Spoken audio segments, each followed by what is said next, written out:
দোয়া শিক্ষা দিলেন, রাব্বির হামহুমা, হে আমার রব, আমার মালিক, তুমি আমার আব্বা আম্মাকে জান্নাতে সেইভাবে লালন পালন করো। রব্বায়ানি সগীরা,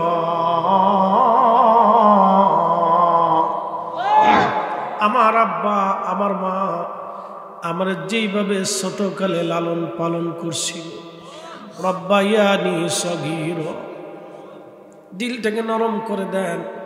একটু খেয়াল করে দেখেন, আপনি কোলের মধ্যে মার কোলে পেশাব করেছেন, একবার আর দুইবার করেন নাই, দিনে অন্তত 10 বার আপনি পেশাব করেছেন। 10টা বার মা একটা বড় বেজার হয় নাই। পেশাব করার পরে পেশাবটা জোরে ফেলে দিয়ে মা আবার আপনাকে নতুন কাপড় পরায় আবার চুমা লাগাইছে। আমি কেনবাসী, আপনি আবার বাথরুম করে দিয়েছেন, সবার নাকের মধ্যে কাপড় চলে গেল, একজনের নাকের মধ্যে কাপড় যায় নাই। তিনি মা, তিনি মা, তিনি মা, তিনি মা, তিনি মা। রানীখার বাসী গো, মার নাকের মধ্যে কাপড় যায় নাই, আপনার বাথরুম মা নিজে হাতে পরিষ্কার করে আবার আপনার নতুন কাপড় পরে মা চুমা লাগাইছে। দুলিয়ে দুলিয়ে দুলিয়ে দুলিয়ে মা আপনাকে ঘুম পাড়ায় দিয়েছে। আপনি ঘুম থেকে উঠেছেন, চিৎকার মারতে দেরি হয়েছে, মা ছটফট করে দৌড়ে আপনার কাছে যাইতে দেরি হয় নাই। আল্লাহ বলেন, রাব্বায়ানি সগীরা, বান্দারে তুমি সেইভাবে দোয়া করো যেইভাবে ছোট্টকালে তোমার মা তোমার লালন পালন করছিল। নবীজি একদিন বসে আছে, সাহাবীরা চারপাশে বসে আছি, হঠাৎ করে আল্লাহর নবী দাঁড়ায় গেলেন। এক বৃদ্ধা নারী লাঠির উপরে ভর দিয়ে হেঁটে হেঁটে আসে। নবীজির গা মোবারকের উপরে চাদর ছিল, এই চাদরখানা নবী গা মোবারক থেকে নামাইয়া মাটির উপরে বিছাই দিলেন। ওই বৃদ্ধা নারী লাঠির উপরে ভর দিয়ে দিয়ে হেঁটে হেঁটে এসে আল্লাহর নবীর সামনে দাঁড়াইয়া চাদর মোবারকের উপরে বসে পড়ল। নবীজিও বসে পড়লেন।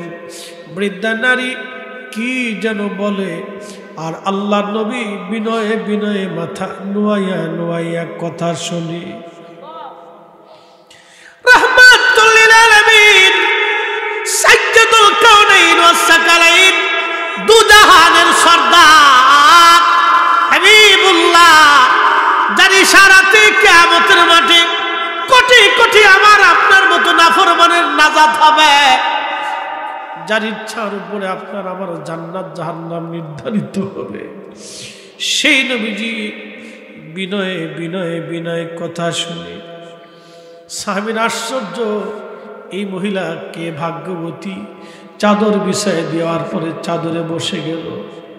এই নারীকে, যে নারীর জন্য আমার রাসূল গায়ের চাদর বিছায় দিল।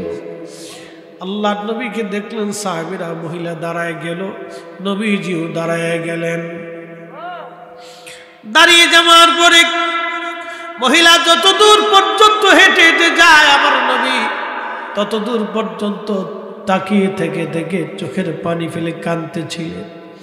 সাহাবীরা বলেন, হুজুর, এই ভাগ্যবতী মহিলাকে আপনি তার জন্য চাদর বিছায় দিলেন। সাহাবীদেরকে নবীজি বললেন, সাহাবীরা রে, তোমরা জানো না তিনি সেই ভাগ্যবতী নারী যিনি মায়ের আদর দিয়ে ভালোবাসা দিয়ে আমার দুগ্ধ পান করাইয়া, পেশাব পায়খানা পরিষ্কার করাইয়া, আমার ঘুম পড়াইয়া, আদর করিয়া, চুমা লাগাইয়া, আমার কোলে পিঠে করে মানুষ বানাইয়া বড় বানাইছিল গো। তিনি অন্য কেউ না, তিনি আমার সেই মা জননী হালিমাতুস সাদিয়া রাদিয়াল্লাহু আনহা। তিনি এক প্রয়োজনে আমার কাছে এসেছিলেন, সন্তান হিসেবে আমি নবী মায়ের প্রয়োজন মিটাই দিলাম। একবার জোরে জোরে বলা যাবে কি, ইয়া রাসূলুল্লাহ।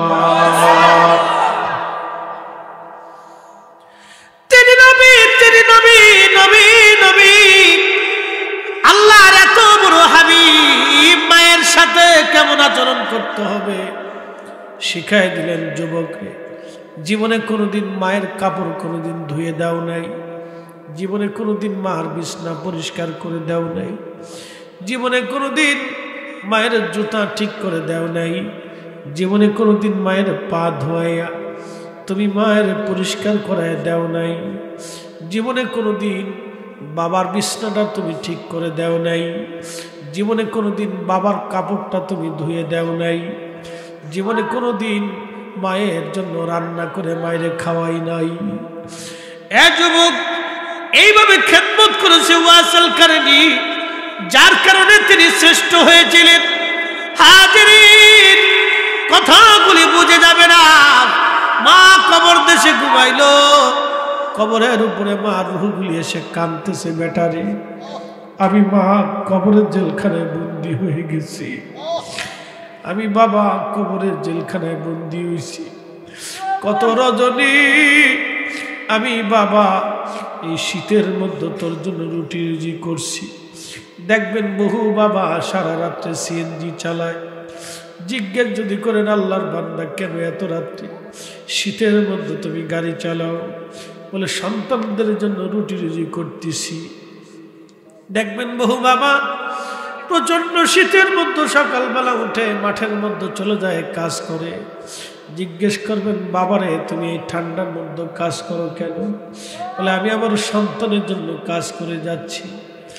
কত রক্ত বাবা ঠান্ডা বানিয়েছে সন্তানের জন্য, কত রোদ বাবা পুহিয়েছে সন্তানের জন্য, ঘাম পড়ে পড়ে পড়ে পড়ে শরীর ভিজে ভিজে টপ টপ করে বাবার শরীর থেকে ঘাম জমিনে পড়েছে। সন্তান ওই বাবা কবরের জেলখানায়, কবরের উপরে চোখের পানি ছেড়ে কাদের, বলে বেটা আজান হয়েছে, তোর জন্য নামাজ পড়তে পারি নাই, তুমি অসুস্থ হয়েছো, তোর চিকিৎসার জন্য পয়সা ছিল না, সেই দিন রক্ত বিক্রি করে হলো তোর চিকিৎসার টাকা জোগাড় করার চেষ্টা করেছি। বেটারে আজ বলে গেলি আমি বাবার কথা, কবরের জেলখানায় বন্দী হয়ে গেছি। আল্লাহ ডাক দিলেন, বান্দা দোয়া করো, রব্বায়ানি সগীরা, রব্বায়ানি সগীরা। আল্লাহ ছোট্টকালে যেইভাবে বাবা মা আমারে লালন পালন করছে, তুমিও সেইভাবে জান্নাতে আমার বাবা মারে লালন পালন করো। আল্লাহ সেইভাবে তুমি আমার আব্বা আম্মারে জান্নাতের ভিতরে লালন পালন করো। ওগো মা, তুমি এ ধরনের শ্রেষ্ঠ নিয়ামত, তোমারই পদ তলে রয়েছে জান্নাত, তোমারই পদ তলে রয়েছে জান্নাত। মুসলমান, বিশ্ববিখ্যাত একজন আল্লাহর ওলি ছিলেন, তার নাম হযরতে মালিক ইবনে দিনার আল ইরাকি আল বসরি। ইমাম ইবনে কাইয়্যিম জৌজি তিনি 900 বছর আগে কিতাবের মধ্যে লেখেন, মালিক ইবনে দিনার হজ করার জন্য কাবায় গেলেন। হজ শেষ করার পরে আল্লাহর দরবারে হাত বাড়াইয়া আল্লাহকে ডাক দিয়ে বলে, রাব্বি, ওগো রব, আমি জানি না এই বছর কে হজে কবুল হলো, কারে মাফ করলাম, কিছুই তো জানলাম না। আল্লাহ, কারে তুমি এই বছর হজ কবুল করছো, কারটা কবুল করো নাই, একটা বার তুমি আমারে জানায় দাও। রাত্রিবেলা মালিক ইবনে দিনার ঘুমায়। আল্লাহ ডাক দিয়ে বলেন, মালিক, সবার হজ কবুল করেছি, কিন্তু একজনের হজ কবুল করি নাই। সবাইকে মাফ করে দিছি, কিন্তু একজনকে আমি আল্লাহ মাফ করি নাই। মালিক ইবনে দিনার চিন্তায় পড়ে গেলেন, এই হতভাগা লোকটাকে এত হাজির জীবনের গুনাহ মাফ হলো, এই ব্যক্তির গুনাহ মাফ হলো না। মনে রাখবেন, হাজি যখন আরাফাতের ময়দানে উপস্থিত হয় আর রবের দরবারে হাত বাড়ায় কেঁদে দেয়, আমার আল্লাহর বড় মায়া লাগে। আরাফাতের ময়দানে হাজি যখন হাত বাড়ায়, আরাফাতের মাঠে হাজিরা যেইভাবে কান্না করে, পৃথিবীর এমন কান্না কোথাও আমি করতে দেখি নাই। আরাফাতের মাঠে হাজি চিৎকার মেরে মেরে কাঁদে, ক্ষমা সময় কাঁদে। আল্লাহর নবী বললেন, হাজি যখন আরাফাতের মাঠে উঠিয়া আল্লাহর দরবারে হাত বাড়ায় দেয়, আল্লাহর সাথে সাথে আরাফাতের মাঠে হাজিরে মাফ করে দেয়, মুজদালিফাতে মাফ করে দেয়। মিনার মাঠে হাজি যখন আল্লাহর দরবারে হাত বাড়ায়, হাজির জীবনের গুনাহ মাফ হয়ে যায়। হাজি যখন কাবা শরীফের দেওয়াল ধরে চোখের পানি ছেড়ে দিয়ে কান্দে, হাজির জীবনের গুনাহের সাথে সাথে আল্লাহ মাফ করে দেয়। এত হাজির জীবনের গুনাহ মাফ হলো, মালিক ইবনে দিনার চিন্তায় পড়ে গেলেন, এই কপাল পোড়া বদনসিব লোকটা কেড়ে যার জীবনের গুনাহ মাফ হলো না, হজও কবুল হলো না, এই কপাল পোড়া লোকটাকে তাকে জানতে হবে। পরের দিন সামনে আবার আল্লাহকে ডাক দিলেন, আল্লাহ এই লোকটাকে যাকে তুমি মাফ করো নাই। আল্লাহ ডাক দিয়ে বললেন, তার নাম মুহাম্মদ ইবনে হারুন, সামরকন্দি নামক একজন বান্দা আমার, আমি তার হজ কবুল করি নাই, তার জীবনের গুনাহ আমি আল্লাহ তারে মাফ করি নাই। মালিক ইবনে দিনার স্বপ্ন ভেঙে যাওয়ার পরে হেরেমে ঢুকে তাহাজ্জুদের নামাজ পড়লেন। তাহাজ্জুদ নামাজ পড়ে তিনি হেরেম থেকে বের হন নাই, ফজরের নামাজ পড়লেন। নামাজ শেষ করার পরে আহলুল মক্কা যারা আছেন মক্কাবাসীদেরকে ডাক দিলেন, ও হেরেমের বাসী, হারামবাসীরা বলো, তোমরা কি মুহাম্মদ ইবনে হারুন সমরকন্দি নামক কাউরে চিনোনি? মক্কাবাসী ডাক দিয়ে বলল, মালিক ইবনে দিনার, আমরা তারে চিনছি, সে অনেক বড় বুজুর্গ, আজকে 40 বছর ধরে মাকাম ইব্রাহিমে নামাজ পড়ে, সারা রাত্র 40 বছর ধরে মাকাম ইব্রাহিমে সারা রাত্র নামাজ পড়ে, 40 বছর ধরে মাকাম ইব্রাহিমে সারা রাত্রি ইবাদত করে, আমরা তারে চিনছি, তার নাম মুহাম্মদ ইবনে হারুন সমরকন্দি, অনেক বড় বুজুর্গ, 40 বছর ধরে তাকে হারামে ইবাদত করতে দেখি। আর দিনের বেলা মক্কার বিরান ভূমি আছে, এখানে একটা গাছ আছে, এই গাছের উপর নিচে দাঁড়ায়া দাঁড়ায় সে নামাজ পড়ে। 40 বছর ধরে তাকে রোজা রাখতে দেখতেছি, হারাম 5টা দিন ব্যতীত কোনোদিনও সে রোজা ছেড়ে দেয় না। এত বড় বুজুর্গ আমরা হেরেমে আর দেখি না। মালিক ইবনে দিনার চিন্তায় পড়ে গেলেন, এত বড় বুজুর্গ, কিন্তু তার হজ হলো না, দোয়া কবুল হলো না, তার ক্ষমা হলো না, কারণটা কি? বলতেছে, তাকে কোথায় গেলে পাওয়া যাবে?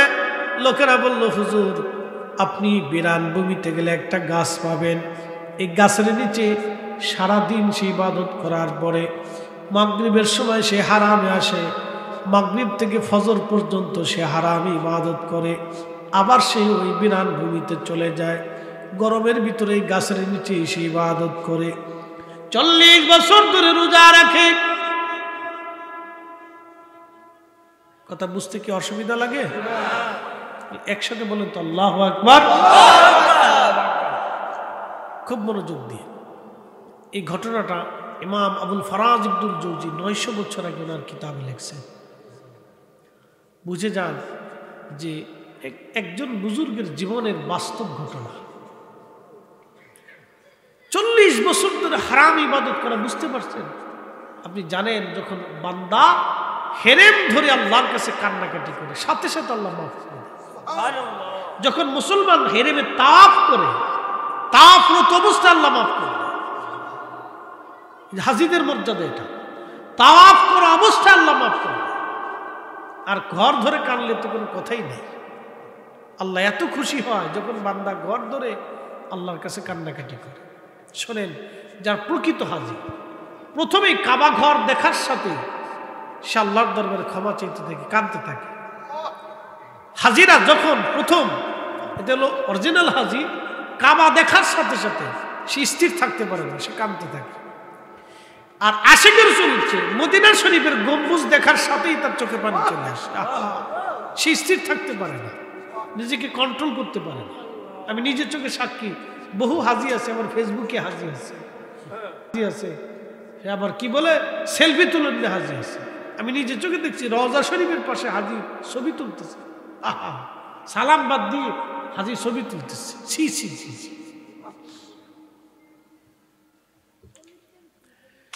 এ মুসলমান খুব মনোযোগ দিবেন। মুসলমানদের ভিতরে কত কোয়ালিটির মুসলমান তার হিসাব নাই। মালিক ইবনে দিনার খুব চিন্তায় পড়ে গেলেন, এত বড় বুজুর্গ, 40 বছর ধরে এত বড় বুজুর্গ লোকটা, কিন্তু ক্ষমা হলো না, হজ হলো না। কারণ কি? ভুলটা কি? অপরাধ কি? রানীখারবাসী মনোযোগ দিয়ে শুনে যাবেন আপনারা। চলে গেল মালিক ইবনে দিনার, বিরান ভূমিতে যায় দেখে গাছের নিচে একজন আল্লাহর বান্দা দাঁড়ায় দাঁড়ায় নামাজ পড়ে। তার ডান হাত কাটা, হাত আর নাই, কিন্তু নামাজ পড়তেছে খুব ধীর স্থিরভাবে নামাজ। আমরা তো নামাজ পড়ি ঠকান্যা নামাজ, পারাপারির নামাজ, বিয়াই নামাজ, সমাজের নামাজ, মাতুব্বারি নামাজ, পয়সার নামাজ, দেখান্যা নামাজ, বিপদের নামাজ, ঠেলার নামাজ। ঘুমাইছে নি? মোরা কামাই গেছে কিনা?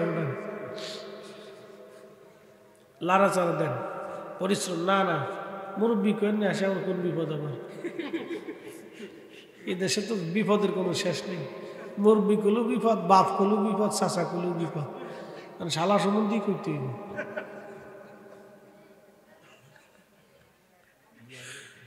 বিপদ না। একটা কলেও বিপদ, ডাইলে দিলেও বিপদ, বইতে গেলেও বিপদ। কি জ্বালার জ্বালা! কোন দেশে বাস করি আল্লাহ জানে। আর একজন বক্তা কোন বেডির কি কইছে, থেতলেও বিপদ। কি জ্বালার জ্বালা রে, সর্বনাশ! এই দেশে যে কি ফেরার দেয়, বাপরে বাপ! পৃথিবীতে যদি ফেসবুক আর ইউটিউবে ঘাটাঘাটি বেশি করে দিলে একমাত্র আমি মনে করি বাঙালি জাতি আছে, ও ফেসবুকের গোষ্ঠী শুদ্ধ উদ্ধার করে ফেলা দেয়।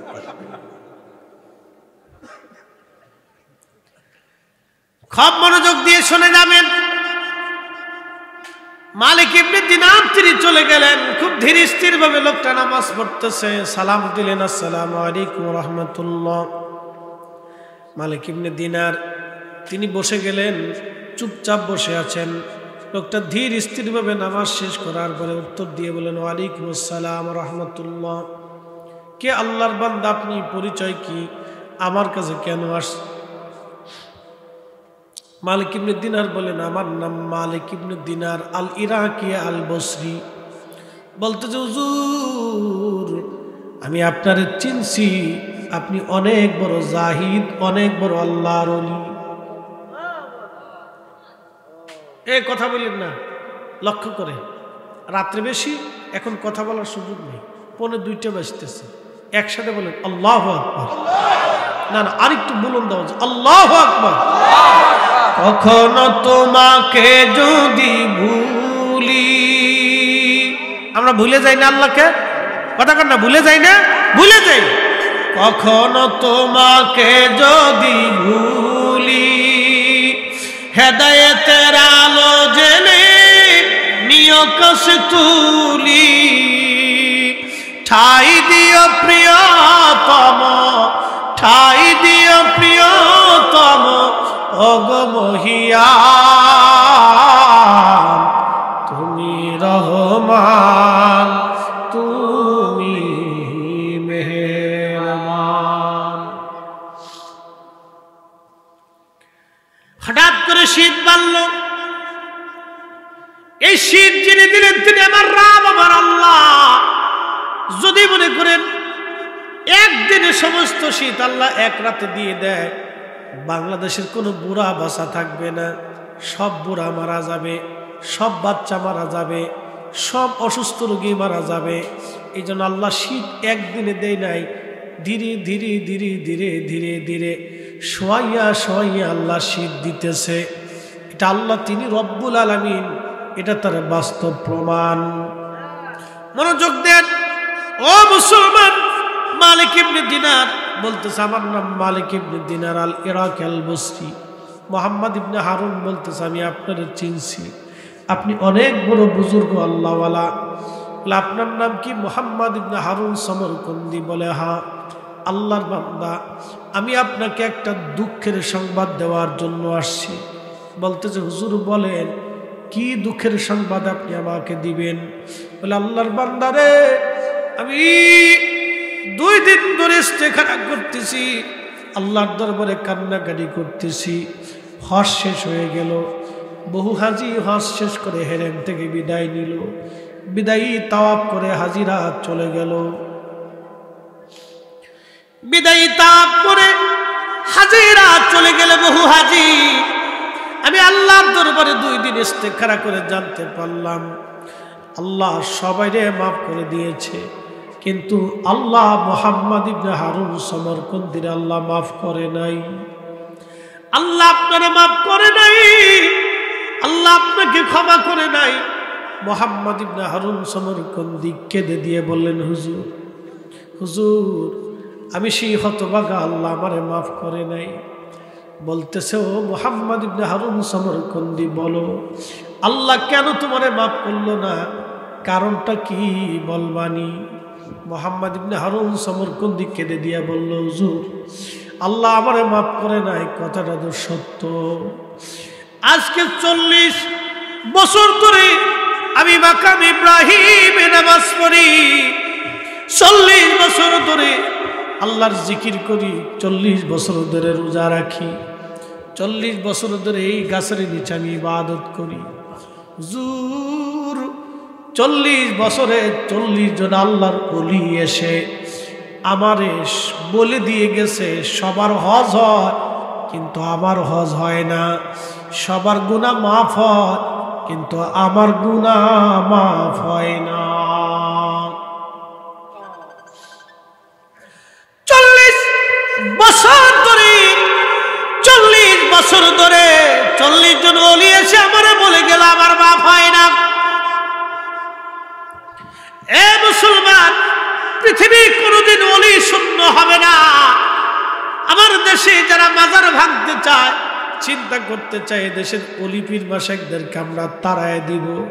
শুধু স্বপ্নে দেখে যাবে, বাস্তবে কোনোদিন হবে না। ইসলামে ওলি না থাকলে ইসলাম থাকবে না। আল্লাহ ওলিদেরকে দিয়ে এই জমিনে ইসলাম টিকিয়ে রেখেছে। হাত উঁচা করে বলেন ঠিক না বেঠে?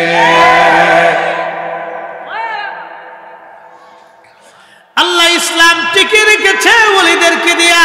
রানীখারবাসী শুনিয়া যাবেন, মুহাম্মদ ইবনে হারুন সমরকন্দি কাদের বলে, হুজুর 40 বছর ধরে আল্লাহ আমারে ক্ষমা করে না। আপনি শুধু না, 40 বছরে যে 40 জন আবদাল ওলি এসলো, 40তম বছরে আপনি আসলেন। ও মালিক ইবনে দিনার, আল্লাহ 40 বছর ধরে আমারে মাফ করে না। মালিক ইবনে দিনার ডাক দিয়ে বলেন, আল্লাহর বান্দা, 40 বছর ধরে তুমি মাকাম ইব্রাহিমে নামাজ পড়ো, সারা রাত্রি ইবাদতে কাটাও। লোকটা কাদের বলে, হুজুর 40 বছর ধরে 40 বার হজ করেছি, কত উমরা করেছি, খোদার ঘর তাওয়াফ করেছি, কত সাই করেছি। হুজুর, এই মাকাম ইব্রাহিমে আমি সারা রাত ইবাদত করি, কতবার আল্লাহর ঘর ধরে ধরে কেঁদে কেঁদে কেঁদে কেঁদে কেঁদেছি। আল্লাহর ওলি, আল্লাহ আমারে মাফ করে না। 40 বছর ধরে রোজা রাখি, 40 দিন পর পর একবার করে পেট ভরে খাবার খাই। 40 দিনের মধ্যে কোনো রকম আমি সোলার বুট খেয়ে, কোনো রকম খেজুর খেয়ে, পানি পান করে আমি দিন কাটাই। 40 বছর ধরে আমি সারাদিন রাত ভরে নামাজ ইবাদতে রোনাজারিতে কাটাই দিলাম। 40 বছরেও আমার ক্ষমা হলো না। বলে, আল্লাহর বান্দা, জীবনে কি ভুল করছো বলবানি? লোকটা কাদার বলে, হুজুর, আমার বাড়ি উজবেকিস্তানের সমরখন্দ, বর্তমানে আফগানিস্তান, পার্শ্ববর্তী দেশের নাম উজবেকিস্তান।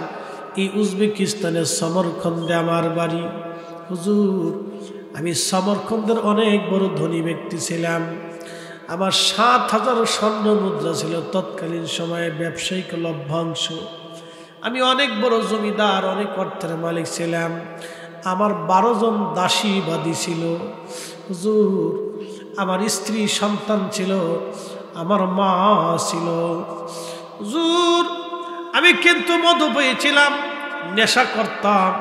আল্লাহর ওলি শাবানের শেষ রজনী 29 তারিখ যায় দিন রাত, 29 তারিখ যায় রাত, শাবানের শেষ রজনী, পরের দিন থেকে রমজান শুরু হয়ে যাবে। শাবানের শেষ রাত্রে আমি রাত্রিবেলা নেশা করে মদপান করে বাড়ি আসলাম, মাতলামি করে করে। মা আমার উনুনে চুলায় বসে বসে রুটি বানাইতেছিল। হুজুর আমি যখন আসলাম তখন মা আমার হাত ধরে বললেন, বেটা, কত ছেলেরা রমজানের জন্য প্রস্তুতি নেয়, আর তুই কিনা শাবানের শেষ রাত্রে মদ পান করে আমার ঘরে আসছিস। কত মানুষ মরে যায়, তুই কেন বললি না রে বেটা? তোর মতো সন্তান মদ পান করে আমার ঘরে আসতিস। এই কথা বলার পরে মায়ের প্রতি আমার রাগ এসে গেল। হুজুর মদপায়ী শয়তান আমাকে পেয়ে বসলো। আল্লাহর ওলি গো, আমি আমার মায়ের মুখের মধ্যে থাপ্পড় মেরে দিলাম। আমি আমার মায়েরে ঘুষি মারতে লাগলাম, পিটাইতে লাগলাম। হুজুর মায়ের আমি মারতে লাগলাম। মা আমার হাতটা ধরে আমাকে আরো রাগারাগি করতে লাগলেন। মায়ের রাগ আসার পরে আমি আরো রাগ হয়ে গেল। হুজুর আমি সেই দিন বুঝতে পারি নাই, মাকে জাপটে ধরে নিয়ে আমি আগুনের মধ্যে মাকে চুলার মধ্যে ফেলে দিলাম। হুজুর আগুন ধরে মার শরীর পুড়ে কয়লার মতো কালা হয়ে গেল। মা আমার আর দুনিয়াতে নেই, মা নাই। আমার স্ত্রী নেশাগ্রস্ত অবস্থা আমাকে ধাক্কায় নিয়ে ঘরের মধ্যে নিয়ে দরজা বন্ধ করে দিয়ে দরজা লাগিয়ে দিল। সকালবেলা যখন আমার নেশার ঘোর কেটে গেল, দরজা খুলতে গেলাম, দেখি দরজা লাগানো। বললাম, বিবিরে দরজা কেন লাগানো আছে বলো? স্ত্রী কর্কশ ভাষায় ডাক দিয়ে বলতেছে, স্বামী তোমার মতো নাফরমানের সঙ্গে আমি আর কোনোদিন সংসার করব না। আমি বললাম, কারণ কি রে? স্ত্রী ডাক দিয়ে বলল, কালকে রাত্রিবেলা তুমি তোমার মাকে আগুনে পোড়ায় মারছো। যে তার মাকে মেরে ফেলে দেয় তার মতো নাফরমানের সঙ্গে আমি থাকতেই পারবো না। আমি তোমার থেকে জুদা হয়ে চলে যাব। আমি বললাম, বিবি বলো কি? ঘরের দরজা খুলে আমি বের হইয়া উনুনে চুলার পাশে যায় দেখি মা আগুনে পুড়ে কয়লার মতো কালা হয়ে গেছে। হুজুর পাগল পাড়া হয়ে গেলাম। হায় হায় করলাম কি, কি ভুল আমার জীবনে হয়ে গেল, কি সর্বনাশ জীবনে করছি। এই সর্বনাশের শেষ কোথায়? কি ভুল জীবনে করলাম। আহা এই জীবনের শেষ কোথায় রে? এই ক্ষমা কোথায় আমি পাবো? মায়েরে দাফন কাফন করলাম। দাফন কাফন করার পরে আমি খুব পেরেশানির মধ্যে পড়ে গেলাম। হায় হায় আল্লাহ তো আর আমাকে ক্ষমা করবে না। ক্ষমার আশায় হুজুর চিন্তা করলাম দুনিয়া বিরাগী হব। স্ত্রী থেকে জুদা হলাম, স্ত্রীকে তালাক দিলাম। বিবি আমার থেকে জুদা হয়ে চলে গেল। ৭,০০০ স্বর্ণ মুদ্রা ছিল, আল্লাহ রাস্তায় দান করে দিলাম, যদি আল্লাহ আমাকে মাফ করে দেয়। হুজুর ক্ষমার আশায় আমি আমার দাসীবাদী আজাদ করে দিলাম, যদি আল্লাহ মাফ করে দেয়। হুজুর তারপরও ক্ষমা হয় না আমার, যদি আল্লাহ মাফ না করে। আল্লাহর ওলি সমস্ত সম্পদগুলি গরিব মিসকিনের মাঝে বন্টন করে দিলাম, যদি আল্লাহ মাফ করে দেয়। তারপরও হুজুর আমার মনের আশা হয় না যে আল্লাহ ক্ষমা করছে। হুজুর যেই হাতখানা দিয়ে মাইরে মারছিলাম, মাকে আঘাত করেছিলাম, পিটিয়েছিলাম, আল্লাহর ওলি আমি বাম হাত দিয়ে কুড়াল দিয়ে আমার ডান হাতটা কুবায় কুবায় কেটে ফেলে দিয়েছি। দেখেন আমার হাতটাও আজকে নাই। আমি হাতটাকেও ফেলে দিয়েছি, যদি মালিক আমার মাওলা আমারে মাফ করে দেয়।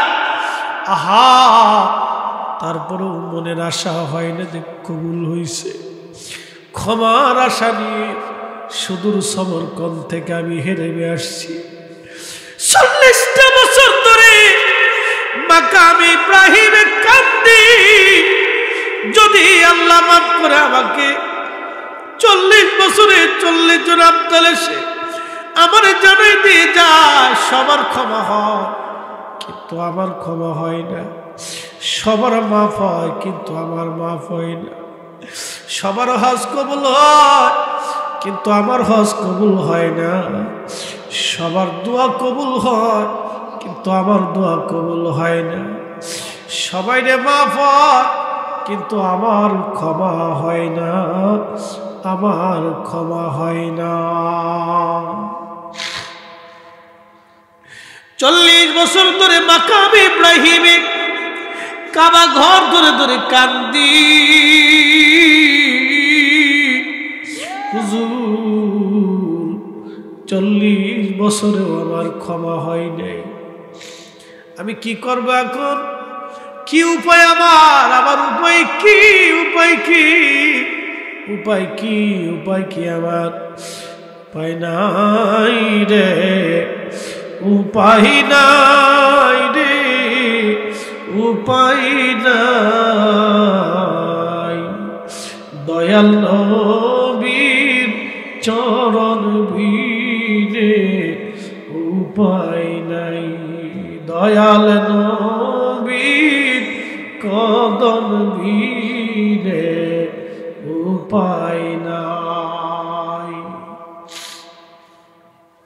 হুজুর 40 বছর পরে আমি এখনো ক্ষমা হয় নাই, আমার উপায় কি হবে হুজুর? মালিক ইবনে দিনার তিনি কেঁদে কেঁদে বলেন, আল্লাহর বান্দারে, এত বড় অপরাধ কে তোমাকে ক্ষমা করবে বলো? এই কথা যখন বললেন, সমরকন্দি 2 হাত বাড়ায় দিলেন। ইমাম আবুল ফারাজ ইবনুল জৌজি লেখেন, 2 হাত বাড়াইয়া আসমানের দিকে তাকায়া কাদার বলে, হে বিপদ অপসারণকারী, হে মুসিবত দূরকারী আমার আল্লাহ, আপনি আমার এমন ভিখারি বানাইছেন, আপনি ছাড়া আমার আর কোনো দরওয়াজা নাই।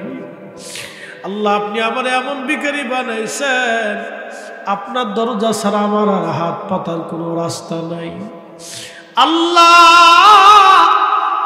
একটা ভুলের জন্য আমি 40 বছর ধরে কাঁদতেছি। আল্লাহ, যদি আপনার দরজা থেকে বান্দাকে তাড়াইয়া দেন, এ বান্দা কোন দরজায় হাত বাড়াবে? আল্লাহ, আপনার দরজা থেকে যদি ফেরত পাঠান, আমি কোন দরজায় হাত বাড়াবো? মালিক, আপনি ছাড়া তো আর আমার কোনো রব নাই, আপনি ছাড়া তো আমার কোনো খালিক নাই, মালিক নাই। বিনয়ে বিনয়ে বিনয়ে বিনয়ে কাঁদতেছিল। মালিক ইবনে দিনার বলেন, আমি চলে আসছি মুসাফির খানায় হেরেমে, রাত্রিবেলা ঘুমিয়ে আছি, স্বপ্নের ঘরে দেখি রাহমাতুল লিল আলামিন আমার মুসাফির খানায় তাশরীফ এনেছে। চিৎকার মেরে বলেন, না ইয়া রাসূলুল্লাহ, না না হয় না, আরো জোরে বলেন, ইয়া রাসূলুল্লাহ। বলেন, নবী আছে না নাই? উম্মতের নিদান কঠিন কালে নবী আছে না নাই? হে সব গম্বদ ওয়ালে মঞ্জুর দুআ করনা, जब वक्त नजा आए आका दीदार अता करना, दीदार अता करना। मैं कब्र अंधेरी में घबराऊंगा जब तन्हा में, कब्र अंधेरी में घबराऊंगा जब तन्हा, इमदाद मेरी करूनी जहान इमदाद मेरी करने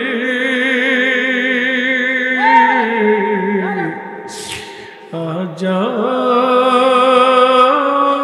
रसूल अल्लाह औशद मेरी तुर्बत को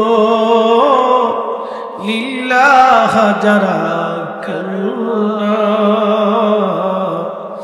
जब वक्त न जा आए आका दीदार अता करना दीदार अता करना।